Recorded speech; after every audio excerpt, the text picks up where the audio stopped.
What's up guys, in this video you're going to be learning why poker forces you to either grow or to suffer.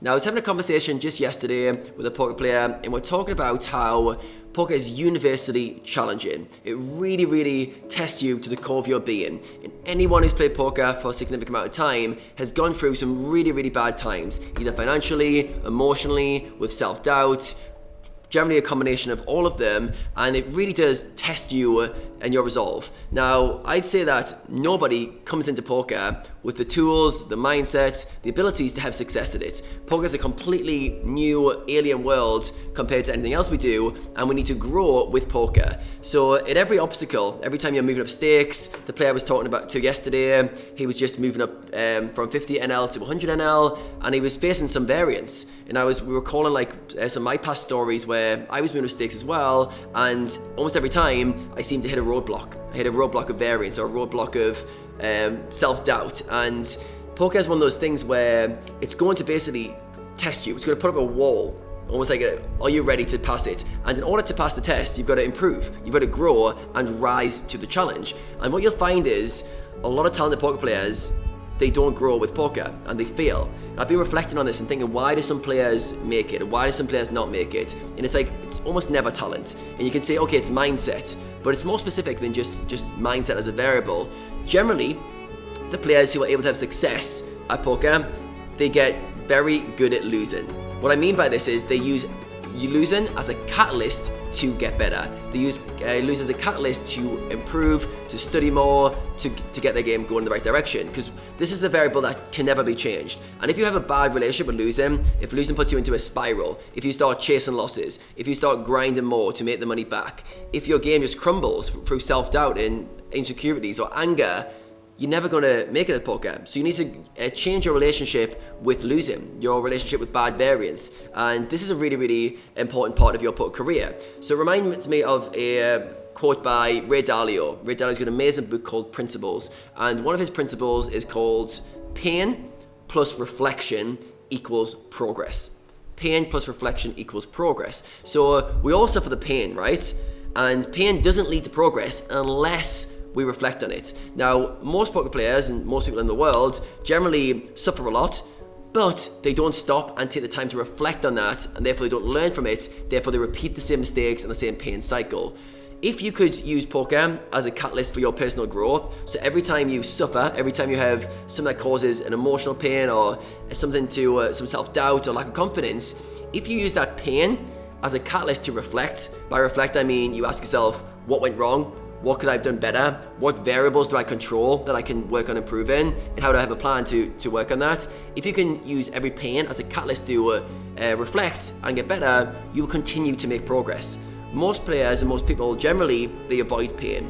Something that's challenging them emotionally, something that feels uncomfortable, they'd rather just look away. So when poker players go on downswings, they'd rather do something else other than play poker, or they'd rather just grind through it, try and just play the way through it. They generally don't stop and look what is causing the downswing, which factors are variables, which factors are variance even, and which factors are in my control, and how can I do better.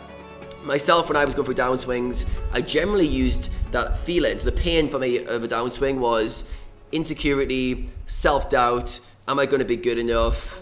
Yeah, is my game, like, am I good enough player to keep going? And we have these really weird, like, illogical thought processes of really small downswings. You may be profitable for like 2 years and have like a 2-week downswing, and then you start going, am I good enough? And the self-doubt comes up. So for myself, when I had that feel of self-doubt, that was a catalyst for me to study more. I'd use that feeling to go into the lab more and work on my game and get my confidence in my game, the strategy I was using, the expectations I was using, were they correct and could I get them better? And very often I found, oh, okay, there's areas for improvement. So for myself and the person I was chatting with yesterday, we were talking about how basically all your growth comes from the pain and reflecting that pain. Every time you have a downswing, you can learn from that and get better, but you need to create that catalyst of events, pain, reflecting, progress. And if you don't, poker's gonna spit you out, because the pain is guaranteed. So how you use that is really crucial, and you need to understand that you can't avoid this. You can't have a negative relationship with it. So if you use pain as a way to avoid, suffer,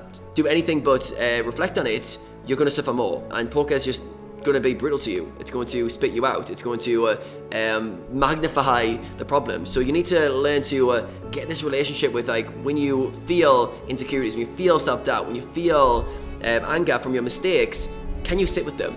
Not distract yourself, just look at them. Can you have an honest reflection of them? Not in the heat of the moment. Obviously, you made some mistakes at the tables, and you're really angry about them. You want to take time to calm your emotional state. But then you want to look and go, okay, what did I do wrong? How can I do better? How can I improve? And use that pain as a cycle to improve. And the players who do that are on an amazing kind of personal growth path. So yeah, the conversation I had yesterday, we're talking about how poker is, yes, it's about achievements. Yes, it's about making loads of money. But what's way more powerful is the person you become.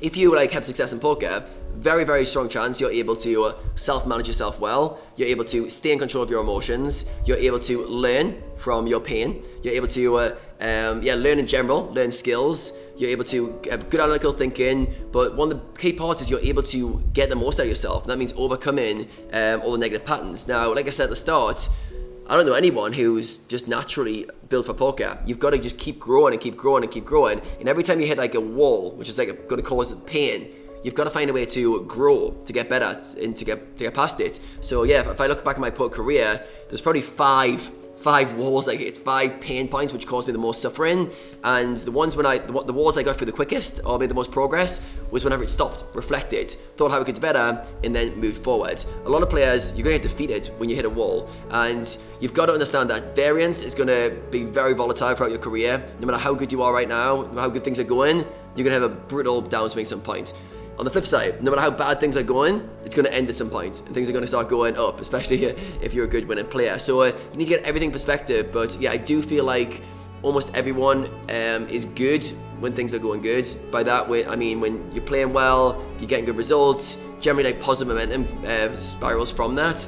But when things are going badly, which is going to happen a lot in your poker career, how do you handle that? So just remember, if you take anything away from this video, pain plus reflection equals progress. Reflect on the pain, think how you can learn from it, and that's going to spiral a growth curve, which is going to lead to your improvement. Now, if you're wondering how strong your mindset is right now, I put together a free quiz for you guys in the description. Just click on that. It will tell you what level your mindset is right now, or 1 of 4 levels, and it'll also give you some tips on how to take your mindset to the next level. Now, if you enjoyed this video, make sure you smash that like button before you go, and there's plenty more coming from me very soon.